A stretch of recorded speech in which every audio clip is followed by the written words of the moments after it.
Olá para você que me acompanha aqui no canal do meu tio Oscar, Raio-X do Oscar 2024, categoria Melhor Documentário, hein?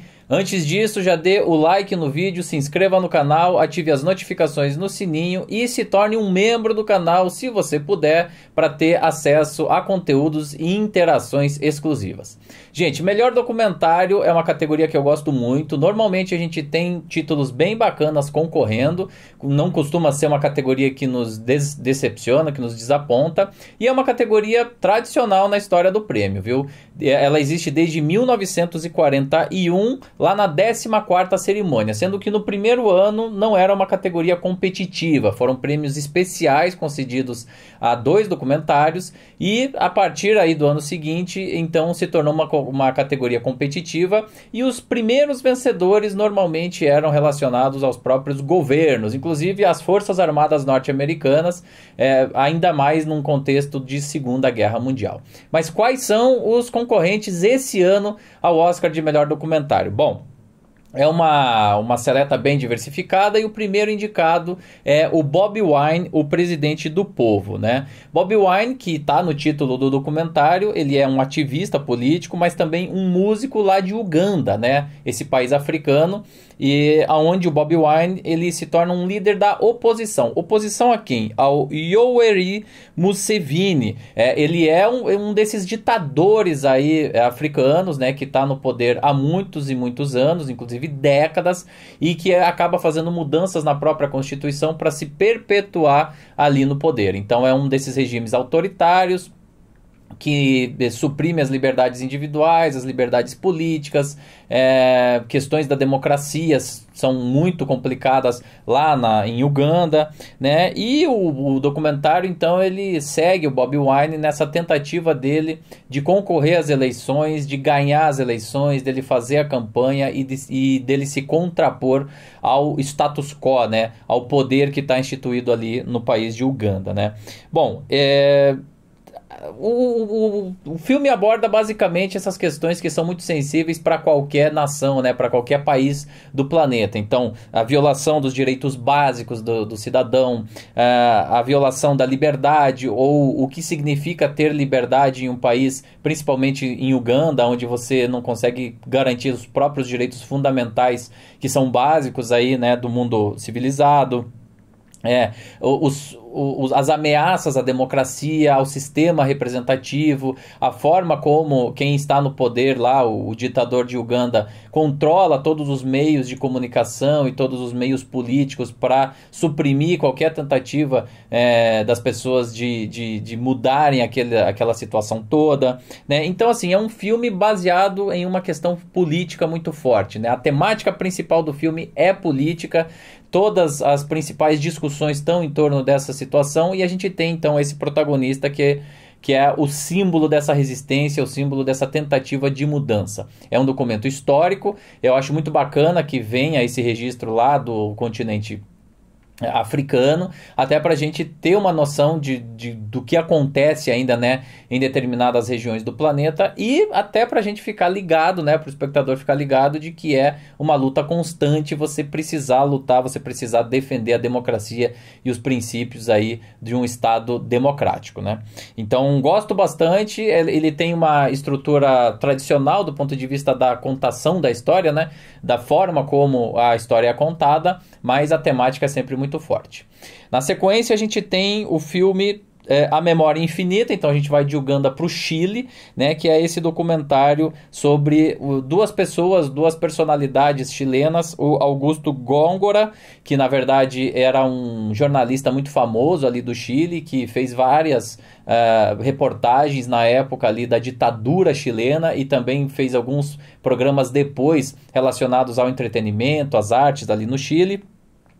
E além dele tem a Paulina Urrutia, né, que é a esposa dele, e na realidade esse filme não é sobre a história dele, sobre a trajetória dele. A gente tem um pouquinho disso, mas o principal enfoque é como a doença de Alzheimer, que ele infelizmente tem, né, e tinha, na verdade, ele já faleceu, afetava o dia a dia dele, a consciência dele, o relacionamento dele com a esposa. E como a esposa precisa enfrentar várias questões muito sensíveis, muito emotivas e muito complexas para continuar cuidando dele, para continuar oferecendo suporte a ele. Então é um filme que aborda também essas questões muito sensíveis, questões de doença, né, questões de saúde pública, e que esfregam na nossa cara, na cara do espectador, como a saúde pode se deteriorar em função dessa doença, a doença de Alzheimer, que infelizmente não tem cura. Então, eu acho que para as pessoas que têm casos na família, vai ser um filme muito tocante, muito marcante, porque você vê isso na tela, né? Coisas assim, triviais do dia a dia, que ele não consegue mais se lembrar, e esse contraponto com quem era o Augusto na época que ele estava no seu auge ali no jornalismo, né? Como uma figura importante da mídia chilena. Gosto bastante da abordagem, é um documentário que não tem tantas preocupações do ponto de vista técnico, né? Ele é, na verdade, um dos mais simples, né? Várias das gravações são feitas com câmeras nem tão poderosas assim do ponto de vista da qualidade de imagem, da excelência técnica, mas é muito tocante, aborda essa questão da saúde mental e também, por que não dizer, do relacionamento, né? Porque a esposa, a Paulina, ela acaba tendo que passar por poucas e boas para manter aquilo lá, e a dedicação dela é incrível mesmo. Gosto bastante desse documentário também chileno. Na sequência a gente tem um filme que se passa na Tunísia, As Quatro Filhas de Oufa, que na verdade o próprio título aqui em português já é bastante didático, né? A história é a história de uma mulher chamada Oufa, ou Olfa, né? Que é mãe de 4 filhas lá na Tunísia, né? Acontece que desde o início, desde a primeira cena, a gente já fica sabendo que 2 dessas filhas dela desapareceram, e aí fica esse suspense para a gente saber o que aconteceu com essas 2 filhas, por que elas desapareceram, né? O filme explora ao longo da narrativa essa dinâmica entre a mãe e as 4 filhas. Ele tem uma questão muito cultural, porque na Tunísia a gente tem aí os costumes, principalmente relacionados às mulheres, bem diferentes aqui do Ocidente. Então a gente tem essas reflexões sociais, o papel da mulher nessa sociedade e a forma como ela se relaciona com 4 filhas mulheres, né? E essas discussões, essas conversas entre elas são muito intensas durante o filme, né? Então tem essa questão do relacionamento familiar, sobre a história da própria mãe, sobre a história das filhas, sobre como elas interagiam entre si, e o final é surpreendente. Eu não vou falar aqui para não dar spoiler, mas o final ele é muito chocante. Você não espera aquilo que está ali proposto no finalzinho. E na verdade é um dos melhores momentos do filme, tá? Apesar de eu gostar do filme, eu tenho algumas questões com ele. Eu acho ele falado demais, muito verborrágico. Eu senti falta de ver um pouquinho mais daquele dia a dia e sentir um pouco mais do que aquelas mulheres estão passando, do que ficar só ouvindo o tempo todo. Elas falam e não param de falar. Eu acho que isso afeta um pouquinho até a ligação do público com o filme, porque chega um ponto que você dá uma certa cansada, você fala assim, poxa, mas será que isso era interessante, será que não era? As discussões, os temas são muito pertinentes, então o papel da mulher, elas falam inclusive sobre relacionamento, sobre sexualidade, é bacana, né? Relações sociais, né? Mas assim, é muito falado demais, eu acho que acaba cansando em alguns momentos. No final, ele é muito forte também, muito contundente. Eu não vou revelar aqui o que acontece, mas o filme ele ganha muito ali no seu terço final. Na sequência a gente tem o documentário rodado na Índia, To Kill a Tiger, que não teve ainda, né, um título oficial aqui para o Brasil, e que aborda uma questão super sensível, super grave, que é o estupro, né? Então assim, basicamente é uma menina, adolescente ainda indiana, que é estuprada coletivamente em um pequeno vilarejo lá do país, e aí ela busca na justiça por reparação, né? Por algum tipo de punição aos seus agressores. Mas mais do que ela, o pai dela tenta essa reparação, porque o sistema social e político e jurídico, político nem tanto, mas jurídico e social, não permite, né, que você tenha um julgamento à altura da gravidade do crime. Então, assim, é um sistema de justiça que você vê que está muito defasado, que ainda tem tem muitos problemas, que o machismo estrutural do sistema social indiano não permite que um crime tão bárbaro como esse seja punido à altura. É uma situação muito grave mesmo, e que, assim, você vê até algumas mulheres ali achando, né, responsabilizando a vítima, responsabilizando aquela menina, homens também fazendo isso, mulheres mais velhas, né, e os agressores também tendo a certeza da impunidade, zombando ali da equipe de gravação. Então é um tapa na cara pra gente lembrar que o mundo é muito diversificado, o mundo tem muitas realidades diferentes e às vezes os ideais e os princípios básicos pra gente podem não ser encarados dessa mesma forma numa outra região do mundo. É um filme pesado pela sua temática, mas muito necessário até para nos abrir os olhos. A minha única questão com ele é que ele se alonga demais um pouquinho ali no final, né? Eu acho que ele poderia ter ali uns 15 a 20 minutos a menos, que não ia ter problema nenhum do ponto de vista da compreensão e da absorção ali das temáticas.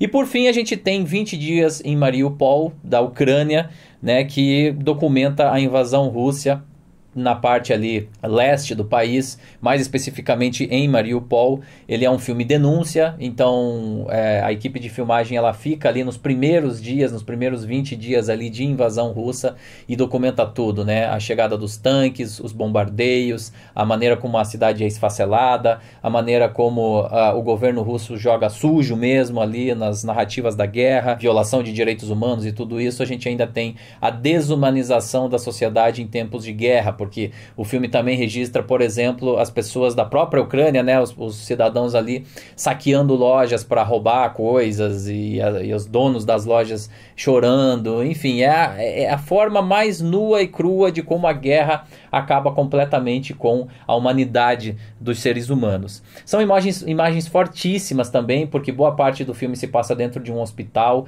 e aquele hospital em ruínas, sem condições de tratar dos seus feridos. Depois de alguns dias aquilo parece mais um açougue do que um hospital. Então, assim, é um filme muito forte. Se você é sensível, se você não gosta de ver imagens desse teor, não veja esse filme, porque ele é realmente muito forte. Ele lembra um pouco o For Sama, e muita gente pode ficar muito impressionada, enfim, não ter boas noites de sono em função desse filme. Mas por outro lado é um documento histórico. Eles estavam lá durante esses 20 primeiros dias e conseguiram fazer esse registro sem serem capturados. É um filme que já entrou para a história simplesmente por causa disso. Então, resumindo, gente, os documentários indicados ao Oscar esse ano são todos muito fortes. O American Symphony, né, que está disponível na Netflix, era um dos possíveis favoritos da temporada, ele acabou não entrando, e com isso a gente tem uma disputa aberta. Eu acho que esses 5 filmes são muito parelhos. A gente tem um leve favoritismo por filme ucraniano em função da temática e pelo fato dele ter vencido alguns prêmios aí ao longo das temporadas desses últimos meses. Então ele é um pouco mais falado, mais conhecido, então a gente tem um leve favoritismo para ele, tá? Agora, qualquer um deles pode vencer, na minha opinião, porque a gente nunca sabe quantas pessoas vão votar e quais os filmes elas acabaram assistindo, já que um desses super pop acabou não entrando, como seria o caso do American Symphony. Eu gostei da seleção, sabia? Eu acho que trazer esses títulos que eram menos esperados dá uma diversidade boa e mostra que a junta de documentaristas da academia está atenta ao que está sendo produzido. E são 5 filmes. Agora, tente não assisti-los de uma vez só para não cair, não desabar na tristeza, porque são sempre filmes muito fortes, muito pesados, tá bom? Olha, o meu favorito é o filme chileno, A Memória Infinita, pela sensibilidade, pela crueza e pela forma como ela não se furta de mostrar a realidade da doença de Alzheimer, né? Mas assim, todos os outros 4 são muito incríveis, são muito bem feitos. Eu desempatei assim por uma questão mais pessoal de gosto do que necessariamente por uma questão de qualidade, porque todos eles são muito bons. E aí os outros eu desempatei no detalhe, né? Como eu falei, o To Kill a Tiger eu acho que é um pouquinho mais longo do que deveria. As 4 Filhas de Wolf é um pouco falado demais. 20 Dias em Mariupol eu acho que às vezes é um pouco apelativo nessas imagens gráficas. E o Bob Wine o presidente do povo, ele em alguns momentos é quadrado demais na sua narrativa. Então, o meu favorito esse ano é A Memória Infinita, mas a minha aposta vai para 20 Dias em Mariupol, pela questão inclusive política aí que passa a Ucrânia já há 2 anos na guerra com a Rússia. E você aí que está me assistindo, você assistiu aos filmes, assistiu aos indicados? O que você acha deles, hein? Comenta aqui embaixo para mim, dê a sua opinião. Também não esqueça de dar like no vídeo, se inscrever no canal e ativar as notificações no sininho. E atenção, domingo, dia 10 de março, eu te espero aqui pra gente fazer a melhor cobertura sem cerimônia do Oscar 2024. Eu vou receber convidados muito especiais a partir das 18 horas, pelo horário de Brasília, para a gente comentar todas essas categorias, inclusive melhor documentário. A transmissão vai ser diretamente de um Glass Studio montado no nosso evento presencial em São Paulo. Se você quiser participar, acesse o link que está aqui embaixo e garanta o seu acesso. Beleza, gente? Obrigado, te espero aqui então no próximo vídeo. Até mais!